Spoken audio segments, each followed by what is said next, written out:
Hello student, আমি তোমাদের Somnath sir. তো তোমাদের দীর্ঘদিনের যে অপেক্ষার যে অবসান আজকে শেষ হলো, যে তোমরা বাংলা সাজেশান করে পাগল হয়ে গেছিলে। তো যা হোক, এর আগে শিল্প সংস্কৃতির ওপর একটা সাজেশান দিয়েছিলাম, তো এবং বলেছি যে আমি লাস্ট মিনিটে একটা সাজেশান করে দেবো। তো আজকের যে সাজেশান দিচ্ছি, এই সাজেশানের বাইরে কোনো প্রশ্ন পড়বে না। কি বললাম? আজকে যে সাজেশান দিচ্ছি এই সাজেশানের বাইরে, যারা এবার ফাইনাল পরীক্ষা দেবে 2024-এ বাংলা, এর বাইরে কোনো প্রশ্ন পড়বে না। তোমরা মনোযোগ দিয়ে ভিডিওটা দেখবে, আর এই ভিডিওটা তোমরা যদি বন্ধুদের মধ্যে বেশি বেশি করে শেয়ার করো এবং যে লাইক করো, তাহলে কি হবে, এর দ্বিতীয় পার্টের তোমরা সাজেশান পাবে। তার জন্য তোমাদেরকে কি করতে হবে, অন্তত 1000 ভিউজ করতে হবে এবং তার পাশাপাশি বন্ধুদের মধ্যে শেয়ার করে দাও। তো যা হোক, কথা না বাড়িয়ে আজকে চলে আসি সরাসরি ভিডিওতে। দেখো, আমাদের যে কবিতা, টোটাল পাঠ্য 5খানা কবিতা রয়েছে। রূপনারায়ণের কুলে, শিকার, মহুয়ার দেশ, আমি দেখি, আর কন্দনলতা জননীর পাশে। তাহলে শর্ট প্রশ্নের জন্যে, এমসিকিউ এবং এসএকিউ এর জন্যে তোমরা প্রত্যেক কবিতা পড়বে এবং প্রত্যেকটা কবিতা দেখবে আমাদের এই চ্যানেলে পাবে, এবং সেখান থেকে যদি তোমরা কবিতাগুলো দেখে নাও, আশা করি তোমাদের শর্ট প্রশ্ন নিয়ে কোনো সমস্যা থাকবে না। তো এবার প্রশ্ন হচ্ছে বড় প্রশ্ন। তো কবিতা যে 3টে কবিতা আছে, এই 3টে কবিতার মধ্যে তোমরা একটা কবিতা বাদ দিয়ে দিতে পারো। কি বললাম? যে আজকে যে 3টে কবিতার উপর সাজেশন দেব, সেই 3টে কবিতা হচ্ছে মহুয়ার দেশ, আমি দেখি, আর হচ্ছে কন্দনলতা জননী পাশে। এই 3টে কবিতার মধ্যে আরও একটা তোমরা বাদ দিয়ে দিতে পারো। তাহলে পরে থাকলো 2টো কবিতা, যার যেটা পছন্দ সেই 2টো কবিতা তোমরা করতে পারো। তাহলে প্রথম দেখো যে মহুয়ার দেশ থেকে মাত্র 2টো প্রশ্ন রেখেছি। কটা প্রশ্ন রেখেছি? মাত্র 2টো প্রশ্ন। প্রথম প্রশ্ন দেখো যে মহুয়ার দেশ কবিতায় কবি সমর সেন কিভাবে নাগরিক জীবনের ক্লান্তি থেকে মুক্তি পেতে চেয়েছেন তা আলোচনা করো। তাহলে কবিতাটা যদি দেখো, তাহলে কি হচ্ছে যে এখানে সমর সেন তিনি দীর্ঘদিন ধরে নগর কলকাতাতে থাকার ফলে কলকাতার যে তোমার ঘিঞ্চিময় পরিবেশ বা অস্বাস্থ্যহীন সেই জায়গা, সেখান থেকে কোথায় যেতে চেয়েছিলেন? শালমহুয়ার অরণ্য প্রান্তর। এটা একটা পাঠ। এবার দ্বিতীয় পাঠে কি হলো, যখন তিনি মানুষ যাত্রা করলেন শালমহুয়ার অরণ্য প্রান্তর, সেখানেও দেখছেন যে সেখানকার মানুষরা কি হচ্ছে না, কলকারখানায় সকাল থেকে একদম রাত্রি পর্যন্ত অক্লান্ত পরিশ্রমে কাজ করছে। তাহলে কবির যে স্বপ্ন এবং সেই স্বপ্নভঙ্গের সেই বেদনার অবসান, তাহলে 2টো পাঠ কবিতার মধ্যে রয়েছে। ভালো করে বোঝো, 2টো পাঠ। তাহলে প্রথম পাঠের প্রশ্ন রেখেছি, মহুয়ার দেশ কবিতায় কবি সমর সেন কিভাবে নাগরিক জীবনের ক্লান্তি থেকে মুক্তি পেতে চেয়েছেন তা আলোচনা করো। এই প্রশ্নটাকে অর দিয়ে ঘুরিয়ে আসতে পারে, এই লাইন দিতে পারে, আমার ক্লান্তির উপরে ছড়ুক মহুয়া ফুল, নামুক মহুয়ার গন্ধ। আলোচ্য অংশটি কোথা থেকে নেওয়া হয়েছে, এর মাধ্যমে কবি কি বোঝাতে চেয়েছেন, তার মানেই হচ্ছে নাগরিক জীবনের ক্লান্তি থেকে কিভাবে মুক্তি পেতে চেয়েছেন। বোঝা গেল? এটাকে আবার অর দিয়ে আসতে পারে, ধোঁয়ার বঙ্কিম নিঃশ্বাস ঘুরে ফিরে আসে শীতের দুঃস্বপ্নের মতো। আলোচ্য অংশটি কোথা থেকে নেওয়া হয়েছে, এর মাধ্যমে কি বোঝানো হয়েছে। তাহলে প্রথম এই যে প্রশ্নটা, এই প্রশ্নটা আমি 3টে অর দিয়ে দিয়েছি। মহুয়ার দেশ কবিতায় কবি সমর সেন কিভাবে নাগরিক জীবনের ক্লান্তি থেকে মুক্তি পেতে চেয়েছেন তা আলোচনা করো। অর দিয়ে দিতে পারে, আমার ক্লান্তির উপরে ঝরুক মহুয়া ফুল, নামক মহুয়ার গন্ধ। বা এটাকে আবার অর দিয়ে দিতে পারে, ধোঁয়ার বঙ্কিম নিঃশ্বাস ঘুরে ফিরে আসে শীতের দুঃস্বপ্নের মতো। তাহলে এই যে 1 নম্বরের যে প্রশ্নটা, একটি স্টার মারলাম 2টো, তো এই প্রশ্নটা ভালো করে করবা, এই প্রশ্নটা ভালো করে করবা। তার পাশাপাশি আর একটা প্রশ্ন করবা, মহুয়ার দেশ কবিতায় মহুয়ার দেশের বর্ণনা। তাহলে কি হলো, তিনি যখন মহুয়ার দেশে যখন চলে গেলেন, সেই মহুয়ার দেশ কবিতায় মহুয়ার দেশের বর্ণনা এবং শেষ পর্যন্ত কবির সেই স্বপ্নভঙ্গের বেদনা। কবি যে স্বপ্ন নিয়ে মহুয়ার দেশ পাড়ি দিয়েছিলেন, সেই স্বপ্ন কবির ধূলিসাৎ হয়ে গেল, ভেঙে গেল। তাহলে মহুয়ার দেশ কবিতায় মহুয়ার দেশের বর্ণনা এবং শেষ পর্যন্ত কবির সেই স্বপ্নভঙ্গের বেদনা, এই প্রশ্নটাকে অর দিয়ে লাইন তুলে দিতে পারে। কি দেখো, ঘুমহীন তাদের চোখে হানা দেয়, এই লাইন তুলে প্রশ্ন দিতে পারে, ঘুমহীন তাদের চোখে হানা দেয় কিসের ক্লান্তি এবং দুঃস্বপ্ন। তাহলে দিতে পারে আলোচ্য অংশটি কোথা থেকে নেওয়া হয়েছে, এর তাৎপর্য আলোচনা করো। কি বললাম, ঘুমহীন তাদের চোখে হানা দেয় কিসের ক্লান্তি ও দুঃস্বপ্ন। এটাকে অর দিয়ে অন্য লাইন তুলে দিতে পারে, অনেক অনেক দূরে আছে মেঘমদির মহুয়ার দেশ। কি বলছি, অনেক অনেক দূরে আছে মেঘমদির মহুয়ার দেশ। তাহলে 1 এবং 2 এই 2টো প্রশ্ন তোমাদের জন্য এখানে রাখলাম। আশা করছি এই দুটো প্রশ্নের বাইরে এখান থেকে কোনো প্রশ্ন হবে না, হয়তো লাইন ঘুরিয়ে দিতে পারে। কি বললাম, দুটো প্রশ্ন।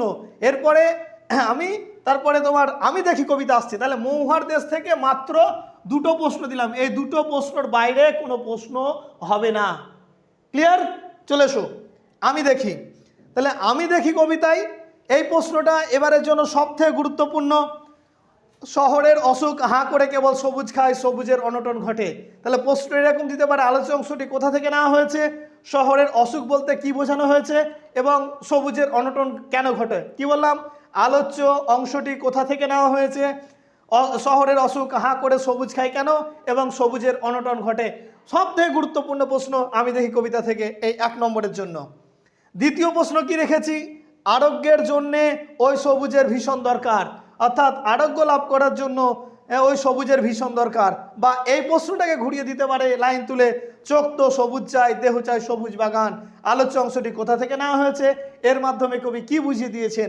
বা দিতে পারে, চোখ কেন সবুজ চাই, দেহ কেন সবুজ চাই, তা আমি দেখি কবিতা অবলম্বনে আলোচনা করো। কি বললাম, অর দিয়ে আরোগ্যের জন্য ওই সবুজের ভীষণ দরকার, এই লাইন তুলে প্রশ্ন দিতে পারে। আরোগ্য লাভ করার জন্য সবুজের কেন ভীষণ দরকার, তা আমি দেখি কবিতা অবলম্বনে আলোচনা করো। বা প্রশ্ন ঘুরিয়ে আসতে পারে, চোখ তো সবুজ চাই, দেহ চাই সবুজ বাগান। আলোচ্য অংশটি কোথা থেকে নেওয়া হয়েছে, দেহ এবং তোমার চোখ এবং দেহ কেন সবুজ চাই তা আলোচনা করো। ক্লিয়ার হয়ে গেল 2 নম্বর প্রশ্ন। আর একটা প্রশ্ন এখানে রেখেছি, বহুদিন জঙ্গলে যাইনি, বহুদিন শহরে আছি। কবি কেন বহুদিন জঙ্গলে যাননি, কবি কেন বহুদিন ধরে শহরে আছি, এর তাৎপর্য বিশ্লেষণ করো। তাহলে দেখো আমি দেখি থেকে এই 3টে প্রশ্ন, তাহলে এই 3টে প্রশ্ন আমি দেখি থেকে করলেই এর বাইরেও কোনো প্রশ্ন হবে না। তাহলে মৌহার দেশ থেকে 2টো, আর আমি দেখি থেকে এখান থেকে রাখলাম 3টে প্রশ্ন। তাহলে তোমরা এই 5টা প্রশ্ন করে নিলে তোমাদের কবিতার উপরে যে প্রশ্ন লিখতে হয় এর বাইরে পড়বে না। এবং তার পাশাপাশি আমি কন্দনরত জননীর পাশে থেকেও 3টে কবিতা বলে দিচ্ছি, তো তোমরা এটা একটু খাতাতে উঠিয়ে নাও বা লিখে নাও। আচ্ছা দেখো যে তাহলে 2টো কবিতার উপরে আমি সাজেশন দিয়ে দিলাম। আর আরেকটা কবিতা যেটা হচ্ছে তোমার কন্দনরতা জননী, যে মৃদুল দাস গুপ্তের যে কন্দনরতা জননী, এই কন্দনরতা জননীর উপর থেকে 4টে প্রশ্ন রেখেছি। এর আগে কি বললাম যে 3টে কবিতার মধ্যে 2টো কবিতা পড়লেই হয়ে যাবে, যে কোনো 2টো, সে তুমি আমি দেখি পড়তে পারো, মৌহার দেশ পড়তে পারো, বা কন্দনরতা জননীর পাশে পড়তে পারো। তাহলে দেখো এখানে যে কবি জননীকে কন্দনরতা বলেছেন কেন, বা জননী কেন কন্দনরতা, এই পরিস্থিতিতে কি করা উচিত বলে কবি মনে করছেন, এই প্রশ্নটা খুব গুরুত্বপূর্ণ। কি বললাম, কবি জননীকে কন্দনরতা বলেছেন কেন, অর্থাৎ জননী কেন কাঁদছেন, এই পরিস্থিতিতে কি করা উচিত বলে কবি মনে করেছেন, এটা একটা। 2 নম্বর প্রশ্ন কি আছে দেখো, আমি তা পারি না, বক্তা কি পারেন না, উক্তির কারণ কি। বলছে আমি তা পারি না, উক্তির কারণ কি, আমার বিবেক আমার বারুদ। এইটা না দিয়ে এই প্রশ্নটা ওর দিয়ে দিতে পারে, আমার বিবেক আমার বারুদ। আলোচ্য অংশটি কোথা থেকে নেওয়া হয়েছে, আমার বিবেক এবং আমার বারুদ বলার তাৎপর্য কি, বা আলোচ্য অংশটির মধ্যে কি বোঝানো হয়েছে। কি বললাম, আমি তা পারি না, বক্তা কি পারেন না, উক্তির কারণ কি, এই উক্তিটির কারণ কি, আমার বিবেক আমার বারুদ এর তাৎপর্য কি, বা এরকম প্রশ্ন নিতে পারে, আলোচ্য অংশটি কোথা থেকে নেওয়া হয়েছে, প্রসঙ্গ উল্লেখ করে তাৎপর্য বিশ্লেষণ করো। ক্লিয়ার? 2 নম্বর গেল। 3 নম্বর প্রশ্ন কি আছে দেখো, যে কেন ভালোবাসা, কেন বা সমাজ, কিসের মূল্যবোধ। তাহলে এখানে প্রশ্ন দিতে পারে আলোচ্য অংশটির বক্তাকে, বা আলোচ্য অংশটি কোথা থেকে নেওয়া হয়েছে, যে ভালোবাসা, সমাজ বা মূল্যবোধের তাৎপর্য কি। কি বললাম, ভালোবাসা, সমাজ বা মূল্যবোধের তাৎপর্য কি, বা দুটোই দিয়ে দিতে পারে, ভালোবাসা ও মূল্যবোধের তাৎপর্য আলোচনা করো। কেন ভালোবাসা, কেন বা সমাজ, কিসের মূল্যবোধ, এই প্রশ্নটাকেও অর দিয়ে আবার দিয়ে দিতে পারে। নিহত ভাইয়ের সব দেহ দেখে নাই যদি হয় ক্রোধ, তাহলে এই সপ্রসঙ্গ ব্যাখ্যা করো। কি বললাম, নিহত ভাইয়ের সব দেহ দেখে নাই যদি হয় ক্রোধ, তাহলে আলোচ্য অংশটি সপ্রসঙ্গ ব্যাখ্যা দিতে পারে। আর একটা 4 মার্কের প্রশ্ন রেখেছি তোমাদের এখানে, যে 4 নম্বর দেখো, আমি কি তাকাবো আকাশের দিকে বিধির বিচার চেয়ে। একই প্রশ্ন, যে এই লাইন তুলে প্রশ্ন দিতে পারে এখানে কবি কি বোঝাতে চেয়েছেন, বা আলোচ্য অংশটির তাৎপর্য কি, বা প্রসঙ্গ উল্লেখ করে তাৎপর্য বিশ্লেষণ করো। প্রশ্ন বিভিন্নভাবে ঘুরে আসতে পারে, এই 4টির বাইরে কোনো প্রশ্ন হবে না, বারবার বলছি। এটাকে অর দিয়ে দিতে পারে, যে মেয়ে নিখোঁজ ছিন্ন ভিন্ন তাকে জঙ্গলে পেয়ে, তাহলে বলতে পারে যে যে মেয়েটি নিখোঁজ, ছিন্ন ভিন্ন, তাকে জঙ্গলে পেয়ে অর্থাৎ তাকে কোথায় পাওয়া গিয়েছিল বা তার অবস্থা এরকম কেন, বা দিতে পারে এর মাধ্যমে কবি কি বোঝাতে চেয়েছেন আলোচনা করো। যে মেয়ে নিখোঁজ, ছিন্ন ভিন্ন, জঙ্গলে তাকে পেয়ে, এর মাধ্যমে কবি কি বোঝাতে চেয়েছেন তা আলোচনা করো। তাহলে এই 4টে প্রশ্নের মধ্যে প্রথম 3টে প্রশ্ন খুব গুরুত্বপূর্ণ, 4 নম্বরেরটাও গুরুত্বপূর্ণ। তাহলে এই গেল 3টে কবিতার উপরে। তোমরা কি করবে, 2টো কবিতা যে দুটো তোমাদের ভালো লাগবে বা মনে হবে সেখান থেকে 2টো পড়বে। ক্লিয়ার হয়ে গেল? আর আরেকটা এখানে দেখো অলৌকিক লিখেছি। তোমাদের এখানে একটা প্রশ্ন পড়ে 5 মার্কের, অলৌকিক থেকে একটা প্রশ্ন দেয়, আর একটা দেয় তোমাদের যে পড়তে জানে এমন এক মজুরের প্রশ্ন। তা আমি তোমাদেরকে বলছি দুটো ভালো করে পড়বে শর্ট প্রশ্নের জন্য, আর বড় প্রশ্নের জন্য তোমরা পড়তে জানে এমন এক মজুরের প্রশ্ন কবিতাকে বাদ দিয়ে দাও। কি বললাম? পড়তে জানে এমন এক মজুরের প্রশ্ন কবিতাকে বাদ দিয়ে দাও। তাহলে কি স্যার কমন পাবো না? 100% কমন পাবে। মাত্র এখানে 2টো প্রশ্ন আমি বলে দিলাম, এই 2টো প্রশ্নের বাইরে প্রশ্ন হবে না। তার জন্য হাতে আমি আর একটা ছোট্ট অস্ত্র রেখেছি। বাই চান্স যদি এই অস্ত্র আমার ফেল হয়ে যায়, তার জন্য হাতে একটা ছোট্ট অস্ত্র আমি রেখেছি, বলে দিচ্ছি। দেখো গল্পটা দেখো পড়ো যদি, তাহলে গল্পে 2টো পার্ট আছে।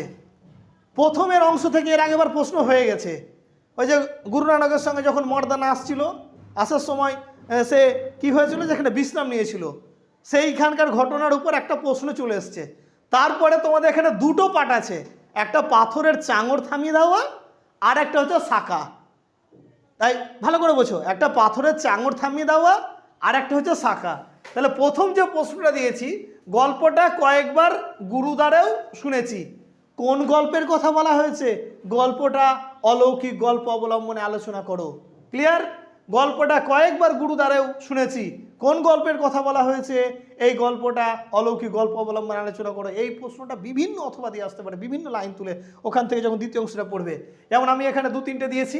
গল্পটা আমাদের স্কুলে শোনানো হলো, কোন গল্পের কথা বলা হলো? এই গল্প শুনে বক্তার মনের মধ্যে কি প্রতিক্রিয়া জেগেছিল? আবার আসতে পারে, গল্পটা শুনতে বেশ ভালো লাগছিল, কোন গল্প? সেই পাথরের চাঙড় থামিয়ে দেওয়া গল্প। তাহলে এটাই আমার দিয়ে এই প্রশ্ন আসতে পারে। তাহলে এটা কোন গল্প? না পাথরের চাঙড় থামিয়ে দেওয়া। এই একটা প্রশ্ন দিলাম, এটা একটা, ভালো করে শোনো, যে পাথরের চাঙড় থামিয়ে দেওয়া গল্প। আর একটা দিয়েছি দেখো, পাঞ্জা সাহেবে পৌঁছে এক আশ্চর্য ঘটনার কথা জানতে পারি। কোন ঘটনার কথা বলা হয়েছে? এই ঘটনার প্রতিক্রিয়া কি হয়েছিল, মানে হচ্ছে সাকা। দিয়ে দিয়েছি সাকা কি, কোথাও সাকা হলে কি করা হতো, সাকার তাৎপর্য কি। তাহলে এখানে লাইন তুলে প্রশ্ন দিতে পারে। তাহলে এই 2টো প্রশ্নের মধ্যে 100% তোমরা একটা কমন পাবে। বাই চান্স যদি প্রশ্ন খুবই কঠিন হয়, তার জন্য হাতে একটা অলৌকিক গল্পের নামকরণ রাখলাম। এই প্রশ্নটা পড়বে না, বাই চান্স এখানে আমি একটু দিয়ে রাখলাম যে ছোট গল্প হিসাবে সার্থক। কি না, অলৌকিক গল্পটি ছোট গল্প হিসাবে সার্থক। বা দিতে পারে ছোট গল্প কাকে বলে, ছোট গল্প হিসাবে কতটা সার্থক হচ্ছে। তোমরা এই 2টো প্রশ্নকে খুব ভালো করে তোমরা পড়ে নাও, এই 2টো প্রশ্নকে। হ্যাঁ, এই 2টো প্রশ্ন পড়লে 100% এই 2টোর বাইরে কোনো প্রশ্ন আসবে না। তাহলে পড়তে জানে এমন এক মজুরের প্রশ্ন আর পড়ার কোনো দরকার নেই। আর তার পাশাপাশি নামকরণটা একটু দেখে নেবে, আর ছোট গল্প হিসাবে সার্থক একটু দেখবে। তাহলে এই হচ্ছে অলৌকিকের উপর। তাহলে আমি কবিতার উপর সাজেশন দিয়ে দিলাম, অলৌকিকের উপর দিয়ে দিলাম, পড়তে জানে এমন এক মজুরের প্রশ্নের উপরে পড়ার দরকার নেই। আর এর আগের ভিডিওতে আমার শিল্প সংস্কৃতি ছিল, আজকে এরপরে আমি তোমাদেরকে ভাষা থেকে দিয়ে দিচ্ছি। এটা গেল পার্ট। এরপরে আর একটা পার্টে আমার সাজেশন আসবে। তাহলে 2টো পার্টের ভিডিও দেখলে তোমার পুরো সাজেশন কমপ্লিট হয়ে যাবে। তো এটাকে তোমরা একটু লিখে নাও। আচ্ছা দেখো, তোমাদের ভাষাতত্ত্ব থেকে একখানা প্রশ্ন পড়ে। তো তোমাদের মধ্যে খুব একটা চিন্তার বিষয় যে ভাষা থেকে কি প্রশ্ন পড়বে না পড়বে, যে এখান থেকে যদি প্রশ্ন অন্য দেয় তো লিখতে পারবে না। একদম বাস্তব সত্য কথা, এখান থেকে প্রশ্ন যদি আনকমন হয়ে যায় তাহলে তোমরা কিন্তু লিখতে পারবে না। তো এই ভাষাতত্ত্বর ক্ষেত্রে আমি জোর গলায় বলছি, 4টে প্রশ্ন দিলাম। এই 4টে প্রশ্ন তোমরা ভালোভাবে করবে। আশা করছি এই 4টের বাইরে প্রশ্ন পড়বে না। 4টে মাত্র প্রশ্ন। প্রথম প্রশ্ন দেখো চলে আসছি, প্রত্যয় কাকে বলে? প্রশ্নটা কিভাবে থাকবে? প্রত্যয়ের অর্থ কি, প্রত্যয় কাকে বলে, প্রত্যয়কে কয় ভাগে ভাগ করা যায়, উদাহরণ সহযোগে আলোচনা করো। কি বললাম? উদাহরণ সহযোগে আলোচনা করো। এই ক্লাসটা আমার দেওয়া আছে, একবারে অঙ্কের সূত্রের মতো দেওয়া আছে। যদি সেই সূত্রটা ফলো করো, এই নোটটা হয়ে যাবে, মাত্র 2 মিনিট পড়লেই হয়ে যাবে। একটু দেখে নেবে ক্লাসটা। কি বললাম? প্রত্যয় কাকে বলে উদাহরণ দিয়ে বুঝিয়ে দাও। কিছু নাই, শব্দ বা ধাতুর সঙ্গে বর্ণ বা বর্ণগুচ্ছ যুক্ত হয়ে নতুন শব্দ গড়ে তোলে। কে গড়ে তোলে? বর্ণ বা বর্ণগুচ্ছ, তাকেই প্রত্যয় বলে। শব্দ থাকলে তদ্ধিত, আর তোমার ধাতু থাকলে কিত প্রত্যয়, ক্লিয়ার প্রত্যয়, এই 3 কথাতেই শেষ প্রত্যয় বলে দিলাম। তাহলে প্রত্যয় কাকে বলে উদাহরণ দিয়ে বুঝিয়ে দাও। এই প্রশ্নটা ভালো করে করবে। দ্বিতীয় প্রশ্ন, গঠনগত দিক থেকে বাক্যকে কয় ভাগে ভাগ করা যায়, বা গঠন অনুসারে বাক্যকে কয় ভাগে ভাগ করা যায় ও কি কি, উদাহরণ দিয়ে আলোচনা করো। এখানে একটু বলে রাখি, তোমাদের এইচএসের ক্ষেত্রে যেহেতু এখানে তোমাদের সংসদ থেকে নির্দেশ দেওয়া হয়েছে, সেখানে এইচএসের বইয়ে দেখবে গঠন অনুসারে বাক্যকে 3 ভাগে ভাগ করেছে, সরল বাক্য, জটিল বাক্য, যোগী বাক্য। আর যারা মাধ্যমিক দেবে সেখানে বাক্যকে 4 ভাগে ভাগ করেছে, অর্থাৎ মিশ্রটা যোগ দিয়েছে। তাহলে প্রশ্ন, স্যার কি লিখবো? তোমাদের বইয়ে যেটা আছে তোমরা সেটাই লিখবে, তোমরা গঠন অনুসারে বাক্যকে 3 ভাগে লিখবে। কিন্তু বর্তমানে কোনো প্রশ্ন পড়তে যদি পড়ে যে গঠন অনুসারে বাক্য কয় প্রকার, তাহলে তোমাদের কিন্তু 4 প্রকার লিখতে হবে, মিশ্র বাক্যটাকে অ্যাড করতে হবে। যেহেতু তোমাদের বইয়ে 3 ভাগে আছে, তোমরা 3 ভাগেই লিখবে, সরল বাক্য, জটিল বাক্য, যৌগিক বাক্য। প্রত্যেকটার সংজ্ঞা, উদাহরণ এবং উদাহরণটাকে ব্যাখ্যা করতে হবে, পারলে তার একটু বৈশিষ্ট্য দিয়ে দিবে উদাহরণ দিয়ে। ক্লিয়ার হয়ে গেল? গঠনগত দিক থেকে বাক্য কয় ভাগে ভাগ করা যায়, কি কি, উদাহরণ সহ আলোচনা করো। 3 নম্বর আছে শব্দার্থ পরিবর্তনের ধারা। তোমাদের যে শব্দার্থ পরিবর্তনের যে ধারাগুলো আছে, তোমাদের সংকোচ, বিস্তার, উন্নত, অবনত বা রূপান্তর, এই যে আছে শব্দার্থনের যে পরিবর্তনের ধারা, এই প্রশ্নটা খুব গুরুত্বপূর্ণ। তাহলে শব্দার্থনের পরিবর্তনের ধারাগুলো আলোচনা করে, অন্তত 2টো আলোচনা দেয়। সংজ্ঞা, তার আদি অর্থ কি ছিল, পরিবর্তিত অর্থ কি, এবং এখন সেটার রীতি কি, অর্থাৎ কি বলা হয়। তাহলে শব্দার্থ পরিবর্তনের ধারাটা খুব সুন্দরভাবে আলোচনা লিখে নেবে। আর একটা আছে রূপমূল বা রূপিম। রূপমূল কাকে বলে, রূপমূলকে কয় ভাগে ভাগ করা যায়, প্রধান 2 প্রকার রূপমূল সম্পর্কে উদাহরণ সহ আলোচনা করো। কি বললাম? রূপমূল কাকে বলে, রূপমূলকে কয় ভাগে ভাগ করা যায়, প্রধান 2 প্রকার রূপমূল সম্পর্কে আলোচনা করো। তাহলে এই 4টে প্রশ্ন ভালো করে করলে, এই 4টে প্রশ্নের মধ্যে একটা প্রশ্ন 100% কমন পড়বেই। এই 4টে পড়লেই হয়ে যাবে। পাশে 2টো রাখলাম, পারলে একটু দেখে নিও। বাক্যের অব্যবহিত উপাদান আলোচনা করো। কি বললাম? বাক্যের অব্যবহিত উপাদান আলোচনা করো। আর একটা শৈলী বিজ্ঞান, জাস্ট এই 2টো একটু দেখে যাবে। এই উপরে 4টা প্রশ্ন করলেই হয়ে যাবে, এই 2টো একটু দেখে যাবে। তাহলে আজকের সাজেশান এই পর্যন্তই। পরবর্তী সাজেশান আর যে অংশটা বাকি থাকলো, আরেকটা ক্লাসে সেই সাজেশান দিয়ে দেবো। তাহলে এই সম্পূর্ণ ভিডিওটা তোমরা যদি দেখো, আশা করছি বাংলা নিয়ে আর কোনো তোমাদের চিন্তার কারণ থাকবে না, এইটা পড়লেই হয়ে যাবে। তা আজকের ক্লাসটা এখানেই শেষ করছি। তোমরা সকলে ভালো থাকো এবং সুস্থ থাকো। এই ভিডিওটা তোমরা দেখো। ধন্যবাদ।